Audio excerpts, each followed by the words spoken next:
17 de abril de 2024, quarta-feira da terceira semana do tempo da Páscoa. Em nome do Pai, do Filho e do Espírito Santo. Amém. Meus queridos filhos e filhas, bom dia a todos. Louvado seja Deus. Nesta manhã desta quarta-feira, nos encontrarmos para meditarmos a palavra do Senhor. Hoje nós vamos meditar a leitura dos Atos dos Apóstolos, o capítulo 8, versículos do 1b ao 8. Naquele dia, começou uma grande perseguição contra a igreja de Jerusalém, e todos, com exceção dos apóstolos, se dispersaram pelas regiões da Judéia e da Samaria. Algumas pessoas piedosas sepultaram Estevão e observaram grande luto por causa dele. Saulo, porém, devastava a igreja, entrava nas casas e arrastava para fora homens e mulheres para atirá-los na prisão. Entretanto, aqueles que se tinham dispersado iam por toda parte pregando a palavra. Filipe desceu a uma cidade da Samaria e anunciou-lhes o Cristo. As multidões seguiam com atenção as coisas que Filipe dizia e todos unânimes o escutavam, pois viam os milagres que ele fazia. De muitos possessos saíam os espíritos maus, dando grandes gritos. Numerosos paralíticos e aleijados também foram curados. Era grande a alegria naquela cidade. Palavra do Senhor. Graças a Deus. Meus queridos, nós vamos acompanhar ao longo de todo o tempo da Páscoa os Atos dos Apóstolos, ou seja, os Atos da Igreja Nascente. Ontem nós acompanhamos o desfecho do martírio de Estevão, o primeiro mártir da Igreja Nascente. E hoje, após o martírio de Estevão, o texto diz que algumas pessoas sepultaram Estevão e observaram um grande luto por causa dele, e se iniciou uma grande perseguição aos cristãos. Nós vemos que essa perseguição da Igreja Nascente, ela também se dará diante da igreja no fim dos tempos. Isso é bíblico, isso é catecismo na Igreja Católica. E nós já começamos a perceber traços, sinais dessa perseguição nos dias de hoje, minha gente. Do mesmo jeito que a igreja iniciou-se a partir de uma grande perseguição, cada vez que pessoas eram mortas em nome de Jesus, parece que aquele sangue dessas pessoas regavam o solo e frutificavam em muito mais seguidores e discípulos de Cristo. Do mesmo modo acontecerá no fim dos tempos, a perseguição da igreja. Hoje nós vemos o início dos Atos de Filipe. Filipe passava, ele desceu, diante da dispersão dos cristãos. Como começou uma grande perseguição, os cristãos se espalharam. Claro, defender a vida é uma reação primária e previsível a todo ser humano. Então os cristãos se dispersaram. Filipe desceu para Samaria, anunciou o evangelho e curou muitos doentes, expulsou muitos demônios, como nós ouvimos no texto. Então uma coisa para a gente levar para a vida da gente desse texto é que a perseguição não conteve os Atos dos Apóstolos. A perseguição não foi motivo de parar no meio do caminho. A perseguição não foi motivo de desânimo dos apóstolos. Nós vemos que Filipe desceu fugido, Desceu fugido e continuou anunciando. Sabia que corria riscos. Sabia que podia ser martirizado. Até porque, de fato, ele foi martirizado depois, Sabia que tinha riscos, que poderia ser martirizado, morto. ou se não fosse morto, poderia ser preso. O texto de hoje está dizendo que Paulo, até então Saulo, né, prendia cristãos. Então uma coisa muito, muito bonita, um testemunho muito bonito para nós, é que a perseguição não foi motivo de desânimo e não causou nos discípulos a iniciativa de parar a caminhada.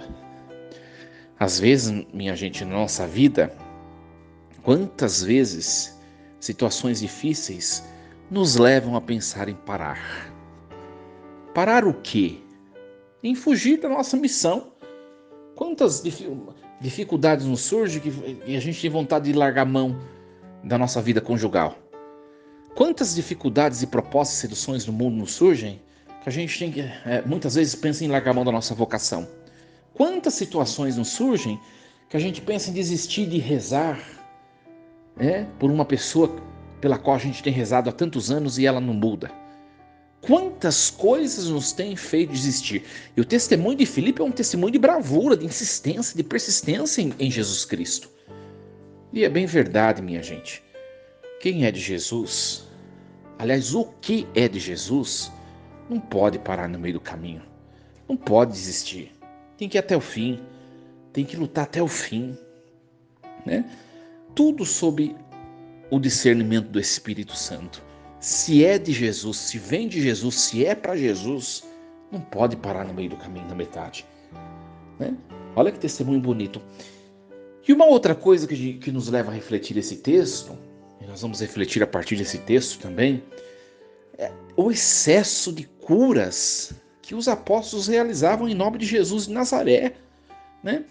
A gente vê, o texto é claro em falar, minha gente, que Filipe curava enfermos.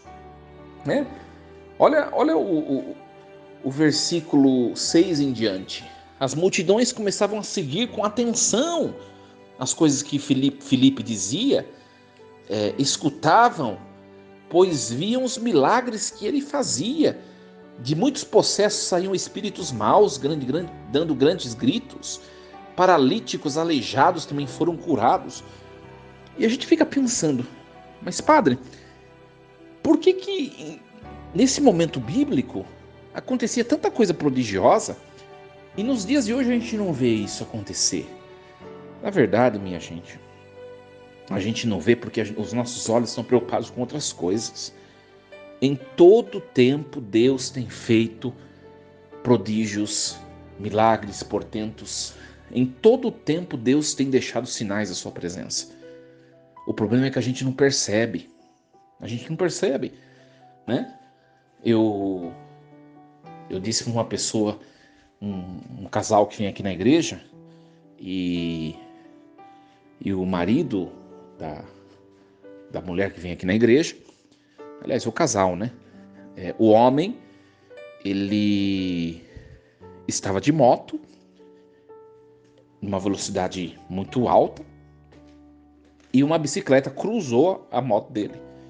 Imagina o acidente que foi, né? Bateu na bicicleta e, é claro, ficou todo machucado, ferido. E o moço da bicicleta ficou um pouco mais grave, mas disse que já saiu do hospital. E eu disse para ele na porta da igreja: olha, às vezes a gente fica esperando sinais, a gente fica esperando sinais prodigiosos de Deus. Você está vindo na missa, é um milagre estupendo. Por quê?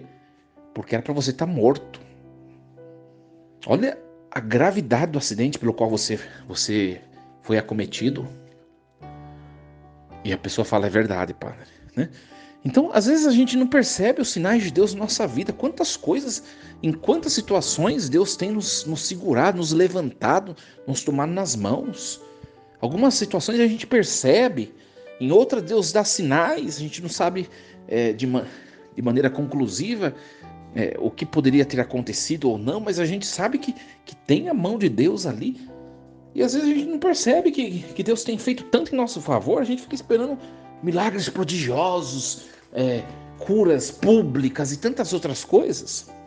Eu sempre digo, minha gente, nessa etapa da igreja primitiva, da igreja nascente, que nós acabamos de ouvir nos Atos dos Apóstolos, Deus ele era abundante em sinais públicos para fazer a igreja crescer, para convencer discípulos. Para convencer discípulos. E de fato a igreja cresceu, né? Vendo esses sinais, as pessoas se convertiam.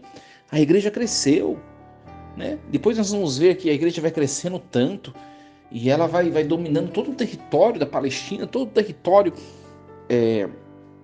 do Império Romano, ao ponto de o Império todo, né, na Baixa Idade Média, se tornar cristão, né? Depois que isso aconteceu, esses abundantes milagres, eles perderam o sentido. Por quê? Porque agora Deus já é conhecido, Jesus Cristo já é conhecido. Os milagres, eles serviam para trazer pessoas para Cristo, né? E é muito interessante que nós nos dizemos pessoas de Cristo e a gente ainda fica procurando milagre, procurando provas. Ora, você fez ou não experiência profunda com Jesus Cristo? Você fez ou não experiência profunda com esse que você diz ser o seu Senhor? Se você fez, por que você está esperando demonstração dele? Da sua existência ou até mesmo do seu poder? Porque esperar milagre de Deus, ou eu quero provar a existência de Deus, ou eu quero provar que Deus tem poder. Ora, então eu não fiz experiência de Jesus Cristo. Eu não fiz experiência que Ele é o Salvador, que Ele é Deus Todo-Poderoso. Sabe, minha gente, às vezes nós nos percebemos à frente, numa caminhada de fé, mas os frutos que nós damos nos mostra que nós estamos lá atrás ainda, né? Eu vou dizer uma coisa para você, tem gente que vai na igreja tantos anos, e que vive ainda numa fé superficial, né? Eu vou dar um exemplo para você. Eu gosto muito, para mim é muito frutuoso, por exemplo, as promoções espirituais que a gente faz na igreja, seja o Cerco de Jericó, missas de avivamento, semanas de Pentecostes, enfim, essas promoções, essas campanhas que exaltam a espiritualidade, sobretudo a adoração ao Santíssimo. Nós invocamos nesse momento os milagres de Deus, pedimos cura, pedimos bênçãos. Eu promovo isso na minha paróquia, né? Não estou dizendo que isso é ruim, eu promovo, isso é muito bom, porque do mesmo jeito que a gente tem que compreender o mistério da cruz, o mistério do sofrimento, nós temos que compreender também que Deus, Ele é um Deus abundante em favores a nos derramar. Deus, Ele traz essa dupla face diante de nós. Por isso que é importante uma liturgia que celebre o mistério do sacrifício de Cristo, da cruz de Cristo, como também uma liturgia, uma missa, uma liturgia, um cerco de Jericó, em que a igreja reza e pede os favores de Deus, e tudo é importante. Só que tem gente que vive só disso daqui, só de uma coisa, né? Eu via lá para as minhas bandas, eu nasci, né, Jundiaí, Várzea Paulista, tinha pessoas que não tinham uma vida comunitária. A pessoa ficava pulando de cerco de Jericó para cerco de Jericó. Tava cerco de Jericó nessa paróquia, a pessoa aí. Aí ela soube que tinha lá na outra paróquia. Ela vai lá na outra paróquia a semana inteira. Aí tem cerco de Jericó lá do outro lado da diocese, em outra cidade. A pessoa vai lá, vive de cerco em cerco. De cerco de Jericó em cerco de Jericó. Ora, qual a finalidade? Você tem que refletir um pouquinho. Não estou dizendo que isso é importante numa caminhada anual que eu vou construindo junto da minha paróquia. A experiência que eu faço, isso não estou dizendo que não seja salutar eu buscar esse tipo de campanha em outros lugares. Não só não estou dizendo isso, como também eu, minha gente, me convidam para rezar fora, por exemplo, e eu tenho ido direto rezar Cerco de Jericó fora. Isso é muito bom. Só que você tem que analisar a sua profundidade espiritual, né? Será que você não está reduzindo a sua vida de fé a testemunho de bênçãos, de milagres? Se for assim, minha gente, a hora que te aparecer uma doença grave, você vai sair da igreja, vai fugir da igreja, sua fé vai esmorecer. Que horror, padre. Não acontece, minha gente.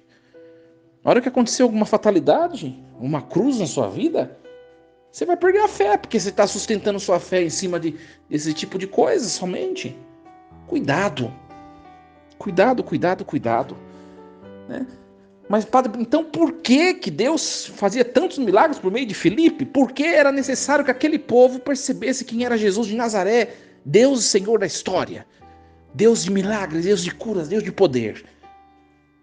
Quando a igreja se torna encorpada, o cristianismo se espalha por toda aquela região, Deus não tem que provar mais nada para ninguém. Ele já é conhecido em tudo aquilo que ele é. Então o que eu estou dizendo a vocês é o seguinte, minha gente, e também a mim, né? Eu acho que a gente tem que estar preparado sempre para as duas coisas. Contemplar o mistério do sofrimento humano, o mistério da cruz na vida do ser humano, é tão importante quanto eu contemplar a atuação de Deus em meu favor, as bênçãos que Deus me dá, as curas, os milagres, os portentos que Deus faz em minha vida. Tudo é preciso, tudo é necessário, tudo é importante. Não seja uma pessoa só de uma coisa, mas também não seja uma pessoa só de outra. Seja membro da igreja do crucificado, do servo sofredor, que é o mesmo ressuscitado glorioso que está à direita do Pai.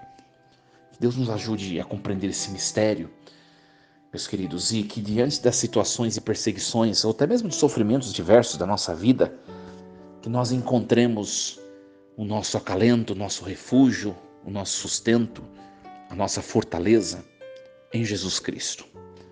Força e coragem, uma quarta-feira abençoada, em nome do Pai, do Filho e do Espírito Santo. Amém. E lembremos-nos sempre, Deus está no comando de tudo.